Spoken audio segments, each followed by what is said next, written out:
नमस्कार, InFocus IAS academy में आपका स्वागत है। आज बात करेंगे करंट अफेयर पॉइंट में इजराइल और फिलिस्तीन के बीच जो मुद्दे चल रहे हैं उसमें टू स्टेट सोल्यूशन का बात किया जा रहा है।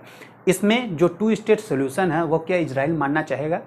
तो चलिए हम देखते हैं आज का जो पॉइंट है उस पर। अभी हाल ही में प्रेस कॉन्फ्रेंस हो रहा था तो उसमें बाइडेन साहब से भी पूछा गया, जो यूएस प्रेसिडेंट हैं उनसे पूछा गया कि आपका क्या राय है। तो उन्होंने साफ तौर से कह दिया कि वहां पे कोई शांति नहीं है, there will be no piece.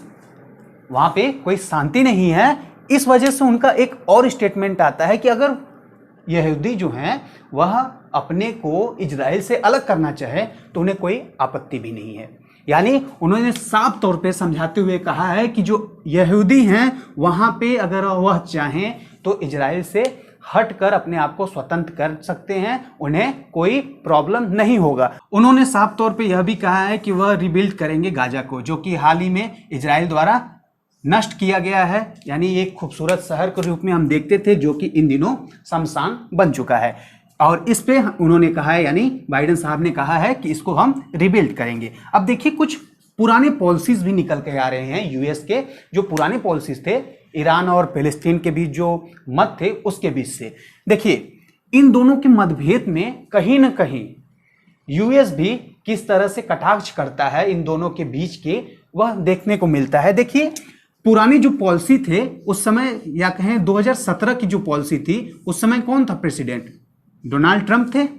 उन्होंने क्या किया कि वह बोलते हैं जो इजराइल है, इजराइल और उनको फिलिस्तीन से कोई प्रॉब्लम नहीं है, लेकिन जो अलग होने की बात कर रहा है फिलिस्तीन वह नहीं होगा। अगर होगा भी तो इजराइल के ही कंट्रोल में वह होगा, यानी उसके सारे कैपिटल, उसके सारे इकोनॉमी, साथ में वह कहते हैं कि सिक्योरिटी भी इजराइल ही देखेगा। 2017 की बात है। और यह जो है सुझाव किसने दिया था? इनके जो सन इन लॉ हैं उन्होंने दिया था। अब इसमें देखते हैं कि ये जो पॉलिसी था इसको क्या किया फिलिस्तीन ने, इसको रिजेक्ट कर दिया, इस प्लान को रिजेक्ट कर दिया, इस पॉलिसी को रिजेक्ट कर दिया। और करते भी क्यों ना, जैसे अब हम देख लीजिए, हम लोग इंडियन हैं तो इंडियन क्या करेंगे? अगर ब्रिटिश यहाँ पे हुकूमत करे और बोल दे कि अभी हमारा जो सिक्योरिटी है, या कहें कि हमारे जो सैनिक है वह यहीं पे रहेंगे, तो क्या हम पूरी तरह से स्वतंत्र हुए? नहीं हुए। तो उसी तरह से फिलिस्तीन भी चाहता है कि उसे पूरी तरह से स्वतंत्रता मिल जाए, वह किसी के अधीन न रह जाए। तो इसी बात पे जो युद्ध चल रहा है, वार चल रहा है, उसमें बाइडेन साहब का जवाब आया है कि वहां पे अब टू स्टेट सॉल्यूशन होना चाहिए। अब टू स्टेट सॉल्यूशन क्या है तो आप सीधे से समझ लीजिए कि two state for two peoples. यानी आप ऐसे समझिए, दो मकान है, दो मकान में किसी बड़े का, मेरे मान लीजिए कि दो मकान है, क्लियर। अब इसमें किसी बड़े यानी कि दादाजी का हुक्म चलता है। अब दादाजी कहें कि हम दोनों पे राज करेंगे, अब यहीं पे हम वो बोले, दादाजी के लड़के बोले कि ये नहीं नहीं हम इस पे राज करेंगे, तो क्या होगा? यहाँ पे दादाजी छोड़ना ना चाहें और लड़के बोले कि हम भी नहीं छोड़ेंगे, तो क्या होगा? इस तरह से कोई मुद्दा को शांत नहीं किया जा सकता। इसीलिए इस टू स्टेट सोल्यूशन का बात किया जा रहा है कि two state for two people, यानी कि दो स्टेट बनाए जाएंगे, दो पीपुल रहेंगे, क्लियर, अलग अलग स्थानों पे। तो इसी वजह से हम देखते हैं कि टू स्टेट सोल्यूशन का प्रोग्राम किया जा रहा है। अब इसके बीच जो टू स्टेट सोल्यूशन इतनी आसान से दिख रहा है, क्या वह इतना आसान है? नहीं।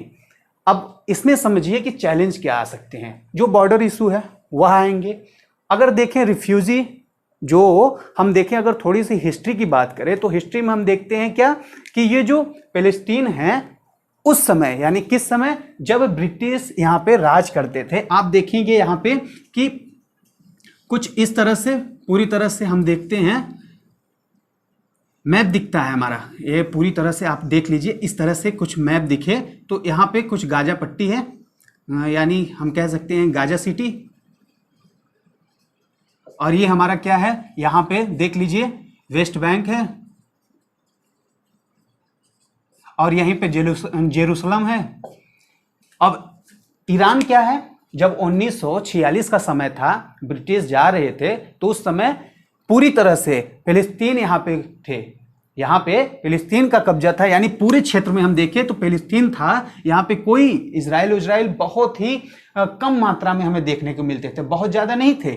लेकिन जैसे जैसे यहाँ पे समय बीतता गया, यानी हम कहें कि 1947 में हम देखें तो यहाँ पे एक युद्ध हुआ, फिर उसी तरह से 1967 में देखें तो युद्ध हुआ अरब और ईरान के बीच में। तो इस तरह से अरब और इजराइल के बीच में, तो इस तरह से क्या हुआ, ये जो इजराइल है हर युद्ध को जीतता गया और हर युद्ध में जो फिलिस्तीन के शहर थे, फिलिस्तीन के क्षेत्र थे, उसको अपने अंदर कब्जा करता चला गया।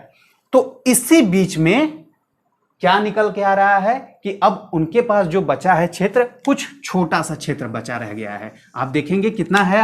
अब देखिए कुछ इस पॉइंट पे देखेंगे तो हमारा गाजा पट्टी जो है, या कहें हमास जो है यहाँ पे क्षेत्र, और इसी में देखते हैं तो छोटा सा वेस्ट बैंक, और इसी में कैपिटल जो है, जो जेरूसलम कैपिटल है, वह सब इसी में समाया हुआ है।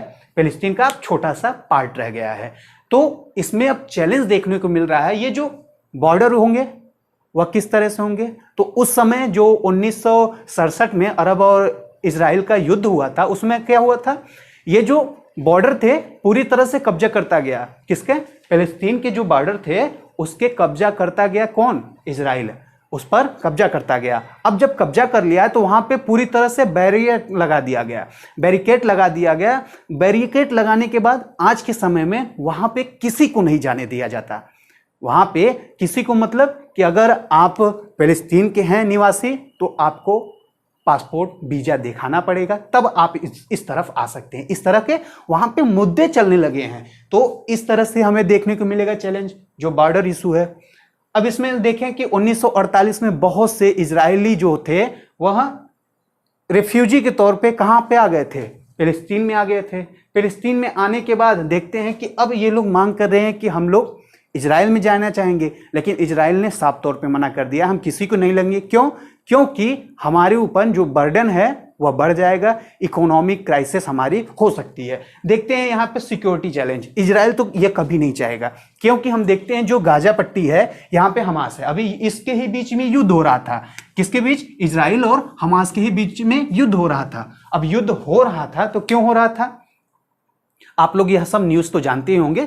तो इसमें हम देखते हैं कि ये सिक्योरिटी चैलेंज आएंगे, और सिक्योरिटी चैलेंज बहुत बड़े आएंगे, क्योंकि अगर यहाँ का कोई नेता, यानी यहाँ के हमास का कोई नेता जो है वह बहुत बड़े पद पे बैठ जाएगा, तो यहाँ पे इजराइल के लिए सिक्योरिटी चैलेंज उत्पन्न करेगा ही करेगा। इसमें साथ में देखते हैं जेरूसलम का। अब ये कौन सा मुद्दा है? हम देखते हैं कि इसका मुद्दा जो है वह बहुत बड़ा मुद्दा है, क्योंकि ये दोनों, यानी फिलिस्तीन जो है और इजराइलियन जो है, वह दोनों चाहते हैं कि इसकी जो कैपिटल है वह बनी रहे।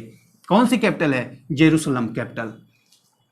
क्योंकि ये दोनों चाहते हैं कि यहाँ की जो इकोनॉमी है वह काफी अच्छी है और यहाँ पे इन दोनों की पकड़ मजबूत रहे। ये तो हुआ हमारा चैलेंज। लेकिन अब बात करें अगर कि इसको सॉर्ट आउट किस तरह से किया जाए, तो इन दोनों को अपनी सहमति के अनुसार एक दूसरे से बॉर्डर साझा करना पड़ेगा। साथ में रिफ्यूजी को कुछ इस तरफ कुछ उस तरफ रखना पड़ेगा। और सिक्योरिटी चैलेंज में देखें तो दोनों को अपनी अपनी सिक्योरिटी को और मजबूत करना पड़ेगा। अगर हम जेरूसलम की बात करें तो किसी एक को ही इसको चुनना पड़ेगा। तो आज का हमारा यह पॉइंट जो है समाप्त होता है। कैसा लगा आप लोग हमें कमेंट करके बताइएगा। मिलते हैं नेक्स्ट वीडियो में। ऐसे ही मजेदार वीडियो के लिए आप हमें सब्सक्राइब भी कर सकते हैं। धन्यवाद।